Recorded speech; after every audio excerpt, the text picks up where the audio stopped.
Olá, aqui é Regina Navarro Lins, psicanalista e escritora. Estamos no podcast Afetos e Desejos, que vai falar das relações amorosas e sexuais. As pessoas sofrem tanto com seus desejos, medos, culpas. Por isso, é importante refletir sobre as crenças aprendidas para a gente se livrar do moralismo e dos preconceitos. Bom, mas isso é só para quem quiser viver melhor. Você acredita nessa história de que podemos encontrar nossa alma gêmea, a pessoa que nos completa? Quer dizer, a pessoa certa? Essa ideia de que ninguém é inteiro, de que falta um pedaço em cada um de nós é comum, mas muito limitadora. Em nosso primeiro tema, Em Busca da Alma Gêmea, vamos falar sobre isso. Alguém duvida que é muito difícil escapar dos modelos? Desde que a gente nasce, a gente sofre grande influência a gente tem que se definir como heterossexual. Mas já passou da hora de todos se darem conta de que a heterossexualidade não é a única forma de sexualidade normal. Ser gay, a difícil decisão, é o nosso tema seguinte. Após as grandes transformações na moral sexual, homens e mulheres não acreditam mais, conscientemente, que o ato sexual seja pecado. Mas os antigos tabus ainda persistem no inconsciente. Por isso, vamos falar sobre o difícil prazer sexual. Em Busca da Alma Gêmea. Tenho 36 anos e eu tô separada há 4. Eu já tô de saco cheio de viver sozinha. Eu quero alguém que me complete, eu quero ter uma relação estável pra sempre.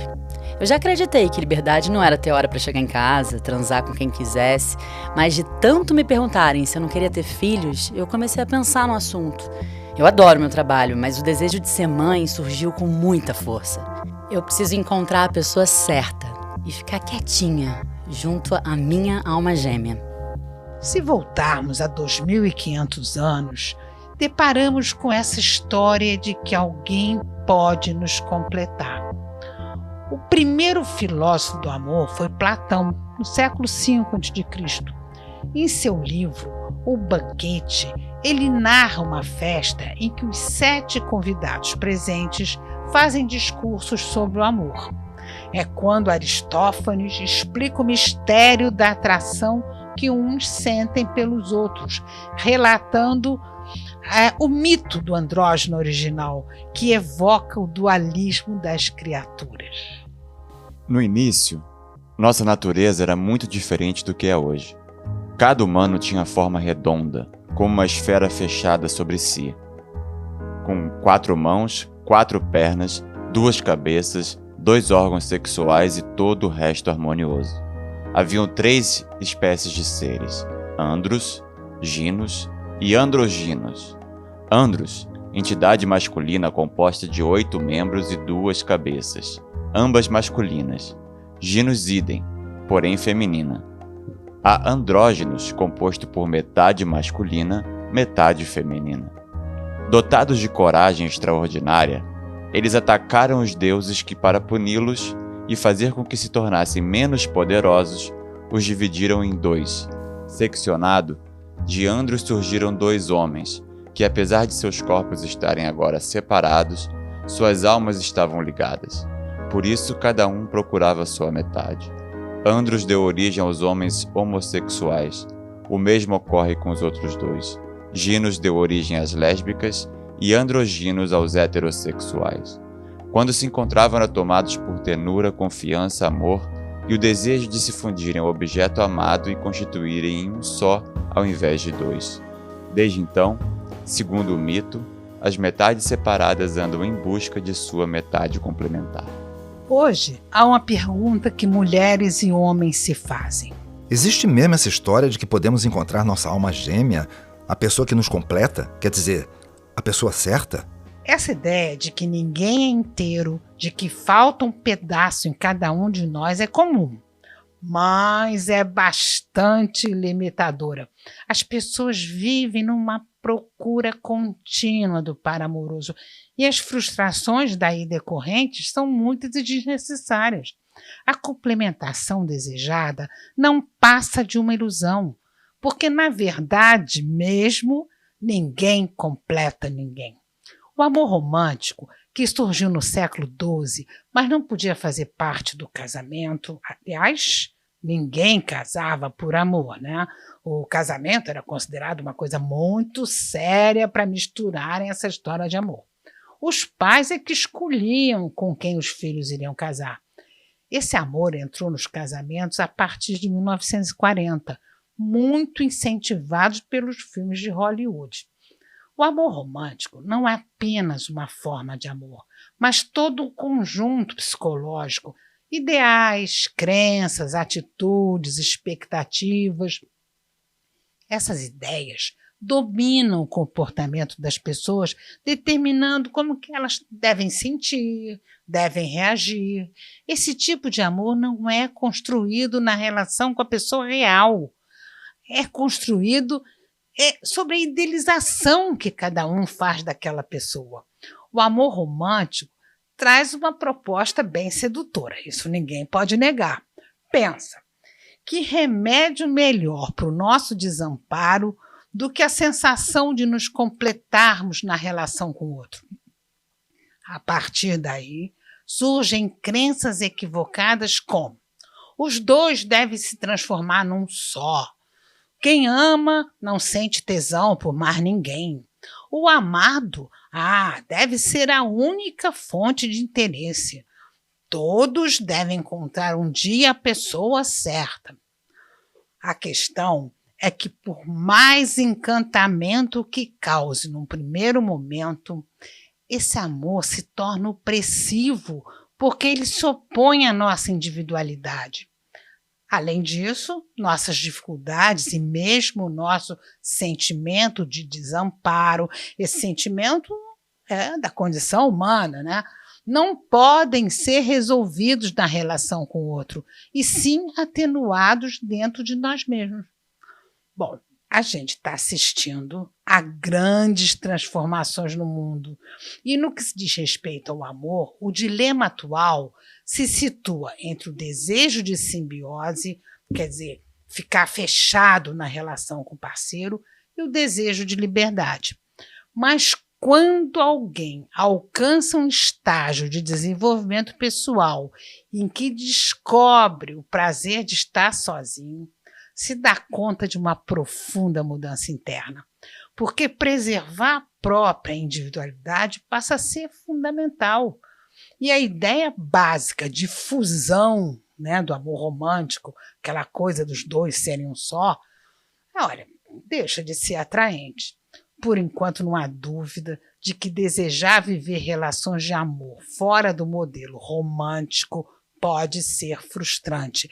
E é bom sempre lembrar, essa crítica que eu faço não é mandar flores, não é dançar olho no olho, jantar à luz de vela, levar café na cama. Tudo isso é ótimo. É outra história.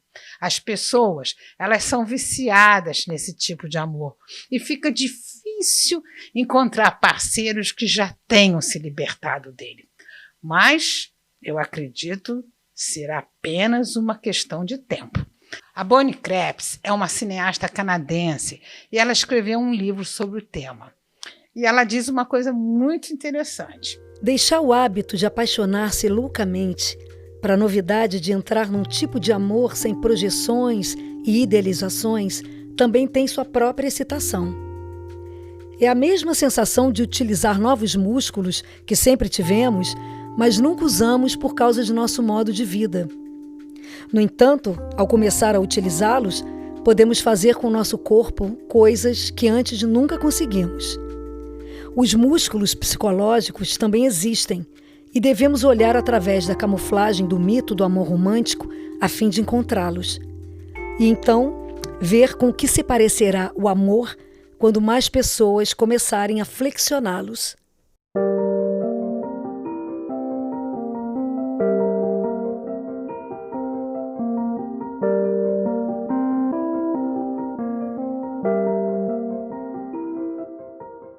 Ser gay, a difícil decisão. Eu fui criado de forma em que a felicidade estava sujeita a certas regras. Sempre tive tesão por outros homens, mas tentei esconder isso de mim mesmo.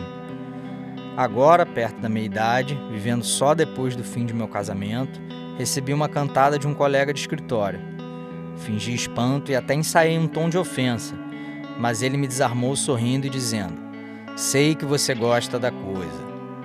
Argumentei que nunca havia tido qualquer experiência desse tipo e ele contra-atacou: "Então tá na hora de ter." Antes de se afastar, completou: "Se resolver experimentar, me convida para um chopp." Desde esse dia eu penso nele todo o tempo em que estou acordado, mas também lembro de meu falecido pai, imaginando que ele daria voltas na tumba. Não sei o que fazer. Homens e mulheres são educados para corresponder ao papel masculino e feminino que deles se espera. E desde crianças aprendem que mais tarde vão ter que se relacionar afetiva e sexualmente com o sexo oposto. Mulher com mulher dá jacaré, homem com homem dá lobisomem. Já foram frases que nas brincadeiras infantis deixavam claro a preocupação de se desenvolver uma ideia negativa em relação à homossexualidade. Para Richard Milkos, professor do Departamento de Sociologia da Universidade Federal de São Carlos, a sociedade exerce forte influência para que os indivíduos se definam como heterossexuais. Ele diz: todos têm essa possibilidade de se relacionar com o mesmo sexo, mas no processo de socialização, as pessoas podem perdê-la. Desde crianças somos adestrados. Heterossexualidade não é algo natural. Hoje sabemos que ela é compulsória. Nas ciências sociais, desde a década de 1960, começaram a surgir estudos que mostram que as pessoas são socialmente treinadas para gostar do sexo oposto. Enquanto na Grécia clássica, século V a.C., a atração entre dois homens era vista como manifestação legítima do desejo amoroso. Na Idade Média, a homossexualidade foi declarada crime. Os reis Eduardo I da Inglaterra e Luís IX da França chegaram, inclusive, ao ponto de decretar a morte dos homossexuais na fogueira. E Afonso X de Castela, olha, isso aí é incrível, determinou que deviam ser castrados e pendurados pelas pernas até morrer. Sendo assim, os homossexuais foram colocados no mesmo nível dos assassinos e traidores. No século XIX, a homossexualidade foi incorporada ao campo da medicina, passando a ser encarada pelos mais liberais como uma doença a ser tratada. Só recentemente, na década de 1960, com o surgimento dos anticoncepcionais, houve a dissociação entre o ato sexual e a reprodução. E a homossexualidade, representante máxima dessa dissociação, tornou-se mais aceita. A partir daí, a prática homo e a hétero se aproximam e o sexo pode visar exclusivamente ao prazer. É nessa época que surge o movimento gay, disposto a mostrar que heterossexualidade não é a única forma de sexualidade normal. E em 1973, a Associação Médica Americana retira a homossexualidade da categoria de doença. Mas olha, nem isso é suficiente para acabar com o preconceito, porque a sociedade patriarcal impõe um ideal masculino a ser perseguido por todos os homens. Força, sucesso, poder, coragem, ousadia e por aí vai. E insiste em identificar masculinidade com heterossexualidade. O resultado é que, apesar de toda a liberação dos costumes, os gays continuam sendo hostilizados. É na adolescência que a orientação sexual, afetiva sexual se define.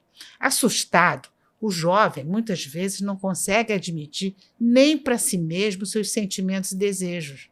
Ele sabe que são proibidos e fica muito confuso.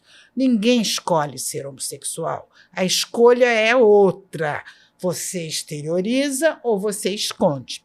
O conflito homossexual, por maior que seja, vem do meio social. A homofobia, que é o ódio aos homossexuais, se manifesta entre os heterossexuais pelo temor secreto dos próprios desejos homossexuais e também pela angústia que causa o contato com os gays. Nesse contato, os heterossexuais são levados a perceber suas próprias características reprimidas, sensibilidade e passividade, que, por não serem consideradas masculinas, indicariam fraqueza. A agressão e a violência contra o gay tenta evitar que a masculinidade seja contaminada. Mas o pior inimigo do homossexual é sua própria homofobia.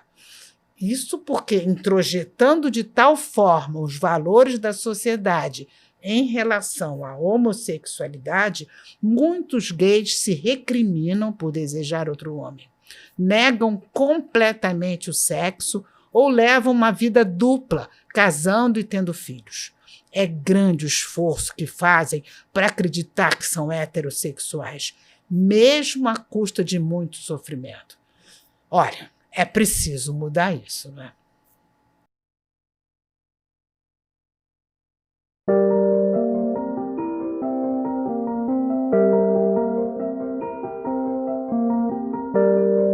O difícil prazer sexual. Os gregos o chamavam de orgasmos, algo como ferver de ardor. Os franceses o chamam de la petite mort, pequena morte, aludindo à profundidade da experiência de ter um orgasmo. Perda momentânea da consciência que pode durar até 1 minuto e meio. Alterações neuromusculares endócrinas, vasodilatação generalizada, aumento da frequência cardíaca e da pressão arterial, contrações musculares dos membros inferiores, do assoalho pélvico e circunvaginais, rubor. Ufa, isso é o orgasmo. Todas essas sensações vividas ao mesmo tempo. O orgasmo é o prazer físico mais intenso que um ser humano pode experimentar. O termo é usado tanto para o prazer masculino quanto feminino, mas é grande, muito grande, o número de mulheres que o desconhecem totalmente. No século XIX, o prazer sexual era visto como algo degradante. O neuropsiquiatra alemão Kraft Ebing, ele era estudioso da patologia sexual, e ele dizia o seguinte: a sexualidade para as mulheres é como uma espécie de doença repugnante. Na era vitoriana, né, século XIX, sobretudo depois que a rainha Vitória da Inglaterra ficou viúva, isso aconteceu em 1861, aí a repressão sexual se intensificou. O prazer sexual das mulheres era inaceitável. A falta de desejo sexual era um importante aspecto da feminilidade.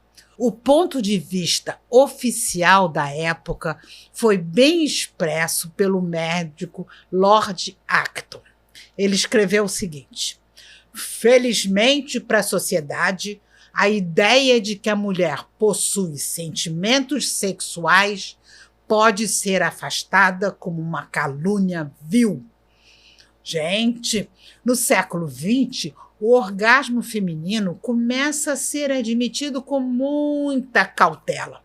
A mulher que gozava sem amor era tida como ninfomaníaca, ao passo que o homem casado que frequentava os bordéis era considerado bem normal. Hoje, a gente sabe a importância do sexo frequente para a saúde física e mental, bem como para evitar as neuroses. William Reich, ele foi um importante psicanalista na primeira metade do século XX. A partir de observação de seus pacientes, concluiu: aqueles que passam a estabelecer relações sexuais mais prazerosas apresentam melhoria no quadro clínico. Baseado nisso, desenvolvi a teoria do orgasmo. na qual somente a satisfação sexual intensa consegue descarregar a quantidade de libido necessária para evitar a formação de acúmulo de energia gerador da neurose. Por que ainda existe tanta repressão? Para o psicoterapeuta paulista José Ângelo Gaiarsa, é o seguinte: uma explicação possível reside no fato de que, quanto mais o indivíduo vai ampliando, aprofundando e diversificando sua vida sexual, e isso significa transgredir, mais coragem ganha para fazer outras coisas e questionar outros valores. Começar a viver com maior vontade e decisão pode começar a se tornar perigoso. Após as grandes transformações na moral sexual, homens e mulheres não acreditam mais conscientemente que o ato sexual seja pecado. Mas os antigos tabus ainda persistem no inconsciente. O sexo continua sendo um problema complicado e difícil, com muitas dúvidas. A maioria das pessoas dedica um tempo enorme das suas vidas às suas fantasias, desejos, temores, vergonha e culpas sexuais. Por conta disso, a maioria dos ocidentais pratica um sexo mecânico, rotineiro, desprovido de emoção, com o único objetivo de atingir qualquer orgasmo o mais rápido possível. O desempenho sexual se torna ansioso, podendo levar ao bloqueio emocional e disfunções como disfunção erétil, e ejaculação precoce. Estudos mostram que após introduzir o pênis na vagina, 75% dos homens ejaculam em menos de 2 minutos. Não é à toa que William Reich fala da miséria sexual das pessoas, porque, segundo ele, elas se desempenham sexualmente de tal modo que se frustram durante a própria realização com uma habilidade espantosa. Enquanto isso, grande número de mulheres não tem orgasmo e se desilude com a objetividade do homem. Homens e mulheres são capazes de conseguir mais da própria vida sexual.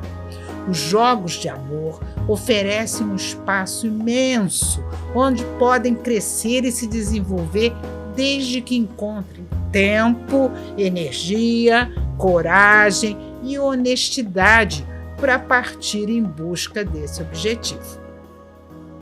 Como eu disse no início, sou Regina Navarro Lins. Talvez você já tenha me visto na TV. Fui por vários anos a especialista em relacionamento amoroso do programa Amor e Sexo da TV Globo e comentarista da Globo News. Estudo esse tema há bastante tempo. Publiquei 14 livros.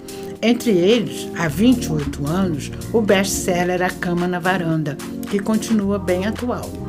Estudo também a história das mentalidades, como as pessoas pensavam e viviam o amor e o sexo em outras épocas. E vejo como isso muda bastante. Em todo o meu trabalho, proponho um mergulho para quem quer pensar sem preconceito e sem medo. Não tenho dúvida de que podemos viver muito melhor as relações amorosas. Tenho 51 anos de consultório. Sempre ouço histórias da intimidade de homens e mulheres. Aquelas histórias que ninguém fala em público, só na terapia. Elas nos ajudam muito a refletir. Convido você a visitar meu site Afetos e Desejos, conhecer meu Instagram, @Regina Navarro Lins, e meu curso online Relações Amorosas, um Novo Olhar. Todas as informações sobre ele estão na bio do Instagram. Aguardo você nos próximos episódios do podcast Afetos e Desejos. Até lá!